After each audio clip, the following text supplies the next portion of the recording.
নমস্কার বন্ধুরা, আশা করছি যে যেখান থেকে আমার ভিডিও দেখছে সকলে খুব ভালো আছে। দেখতে পাচ্ছ সকালবেলায় বাঁক নিয়ে চলেছে। এই দেখো আকাশে, দেখো পাখিরা দেখো কীরকম উঠছে। আর এই দেখো আমাদের ছাদে সব পায়রাগুলো বসে আছে, আরও পায়রা আসে। তো চলে এসছি, এটা ছিল শ্রাবণ মাসের শেষ সোমবারের ভিডিও।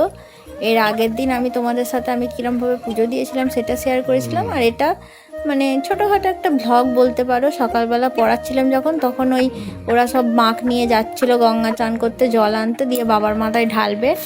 আর আমি এই যে আমিও বাড়িতে চান করে নিয়েছি, বাসি কাজ করে পড়িয়ে। আর আজকে যেহেতু সোমবার ছিল, ফার্স্ট সোমবারটা আমি ফলাহার করেছি, আর পরের সোমবারগুলো মানে মাঝের সোমবারগুলো আমি আতপ চালের ভাত খেয়েছিলাম। আর আজকে গঙ্গা চান করতে যেতে পারিনি, বাড়িতেই চান করে একটু গঙ্গার জল ঢেলে নিয়েছি। আর আজকে দুপুরের মেনুতে ছিল লুচি, আলুর দম আর সিমুই। আজকে যেহেতু শেষ সোমবার ছিল, আজকেও আর চালের জিনিসটা খাইনি, প্রথম সোমবারটা ফলাহার করেছি। আর এই লুচি এইসব খেয়েই আজকে সোমবারটা কাটিয়ে দিলাম। তো বলো, হর হর মহাদেব, আবার 1 বছরের অপেক্ষা।